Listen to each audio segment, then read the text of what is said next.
Olá a todos, meu nome é Henrique e hoje irei lhe apresentar um trabalho para a disciplina de Máquinas Térmicas do curso de Engenharia Mecânica do Instituto Federal de São Paulo, campus Itapetininga. O título deste trabalho é Experimentação e Investigação Teórica em um motor de Stirling de pistão livre com junta de expansão. Para começo de conversa, vamos falar sobre o motor ou máquina de Stirling. Inventado por Robert Stirling em 1816, esta configuração de motor conta com uma fonte de aquecimento externo, e seu design permite a utilização de uma quantidade fixa de combustível para gerar trabalho sem perdas para o meio, o que caracteriza um ciclo fechado e termodinamicamente reversível. Esse design, apesar da sua idade, é bem eficiente, silencioso e menos poluente do que tradicionais motores Otto e diesel. Do ponto de vista teórico, o ciclo Stirling opera usando variações de volume sob temperaturas fixas e mudanças de temperatura sob volumes fixos. Em sua maior parte, é bem similar a um ciclo Carnot, com uma diferença fundamental. No ciclo de Carnot, você tem dois processos isentrópicos, enquanto no ciclo Stirling, você tem dois processos isovolumétricos. Essa é uma característica importante desse ciclo, porque, caso o motor de Stirling seja capaz de realizar o seu ciclo idealmente, ele pode ser tão eficiente quanto um ciclo de Carnot. Na prática, por conta de perdas mecânicas, você tem em torno de 65 a 70% de eficiência de um ciclo de Carnot nas máquinas mais eficientes de Stirling. E justamente essa elevada eficiência térmica tornar os motores Stirling ideais para aplicações em bombas térmicas, refrigeração criogênica e liquefação do ar, para citar alguns exemplos. Mas por que então eles não são os tipos de motor mais populares que existem? Bem, a explicação é porque existe uma enorme dificuldade de fabricação por trás desse tipo de motor, devido à sua modelagem térmica, e eles são pouco versáteis. É por isso que motores do ciclo Otto e diesel são tão populares.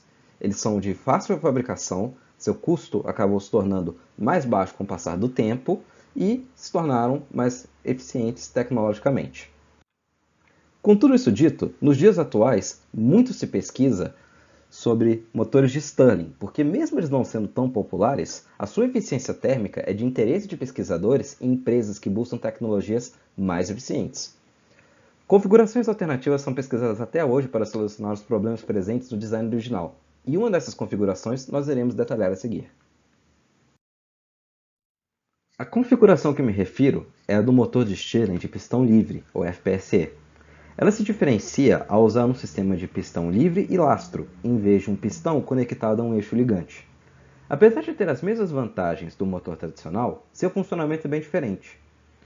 De uma maneira geral, suas vantagens se resumem a maior durabilidade e eficiência térmica, enquanto suas desvantagens estão relacionadas ao seu complexo design e natureza ressonante. E foi com esses problemas em mente que surgiu a ideia deste artigo, elaborar um modelo de FPSE que pudesse sanar ou minimizar esses problemas do design. Para isso, existem três diferenças fundamentais nesse projeto. A primeira e mais notável é que ele utiliza uma massa equivalente conectada a uma junta de expansão, em vez de um pistão, o que elimina o deslocamento relativo entre o pistão e o cilindro no sistema. Consequentemente, você praticamente elimina vazamento de gás combustível durante o ciclo, o que torna a máquina hermeticamente fechada.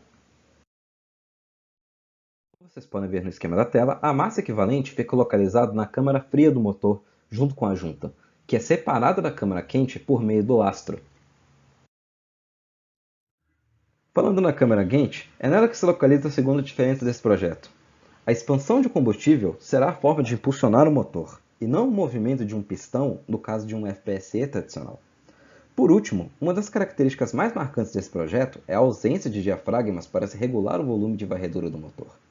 Num FPSE tradicional, os diafragmas precisam de algum tipo de vedação mecânica para funcionar corretamente, enquanto que aqui se utiliza de uma junta que dispensa esse tipo de vedação para desempenhar a mesma função.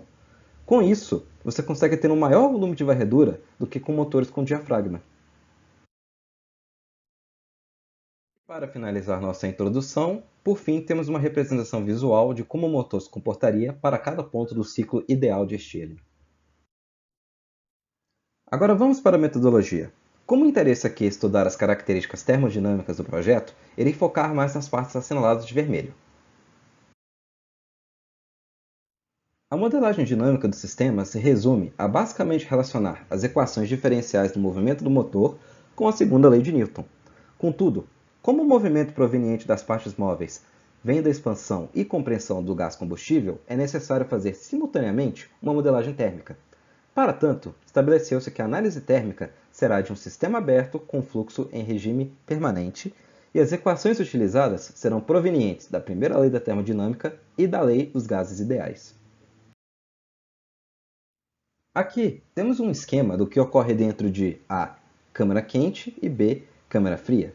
Note que as equações aqui abordadas utilizam as letras H de hot, ou quente, e C de cold, ou frio, para diferenciar aonde se aplicam as equações diferenciais da primeira lei da termodinâmica. Um detalhe importante em todo o questionamento é a questão do cálculo da vazão mássica relativa.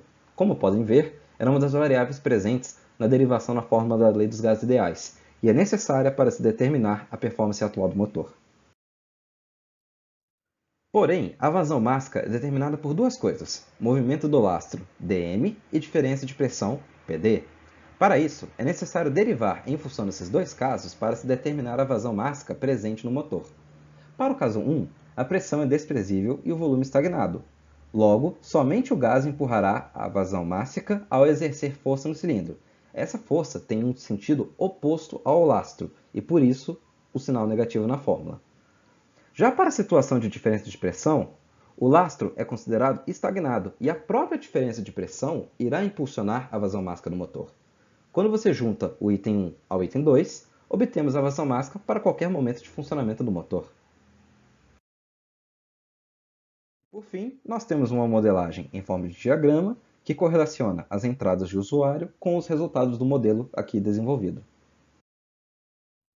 Resumindo, se você conseguir determinar essas 4 características, você consegue prever o desempenho do motor em qualquer condição de operação. Movendo para a parte de prototipagem, aqui temos um esquema do modelo desenvolvido para o artigo. Como as câmaras quente e fria estão exclusivamente separadas por um lastro dentro de um mesmo cilindro, dizemos que a arquitetura desse motor de Stirling é do tipo beta. E a partir do modelo então apresentado, foi possível desenvolver o protótipo que irei mostrar nos slides a seguir.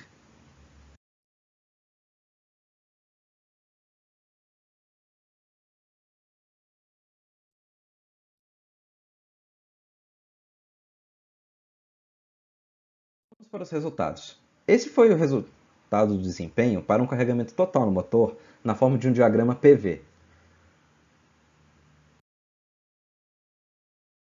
Aqui temos o percentual de perdas mecânicas. Atenção para 2 detalhes. O primeiro é que 1/4 das perdas ocorreram na junta de expansão. O segundo é que 29% de perda ocorreu no sistema de rolamentos lineares.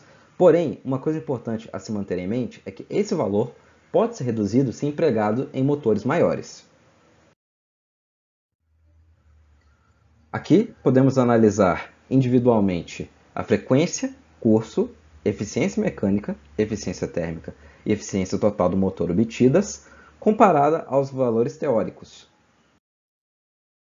Finalmente, foram executados testes com amortecimento de uma carga variável para avaliar o funcionamento do motor. Por fim, temos os diagramas PV deste teste de carga variável. Analisando os resultados, chegamos à conclusão de que tanto a frequência quanto o custo do motor se aproximaram de seus valores teóricos, enquanto que as eficiências mecânica e térmica são, em média, 13% menores do que os valores teóricos. A possível explicação para isso é a ausência de fatores de perdas envolvidos no processo de modelagem dinâmica. Quando juntamos os dados e comparamos a eficiência geral teórica, percebemos uma perda de 15% quando olhamos o valor experimental obtido, podendo chegar a 42% em alguns momentos do teste com cargas mecânicas variáveis. Isso significa que, apesar de um resultado promissor, o modelo de FPSE aqui estudado requer uma investigação mais detalhada para poder resolver tais problemas e se tornar uma opção viável. E isso conclui a apresentação. Esse trabalho foi feito em cima do artigo publicado por Muhammad Rashad, da Universidade de Alexandria, Egito. Um link para o artigo dele está disponível na descrição. Obrigado por assistir.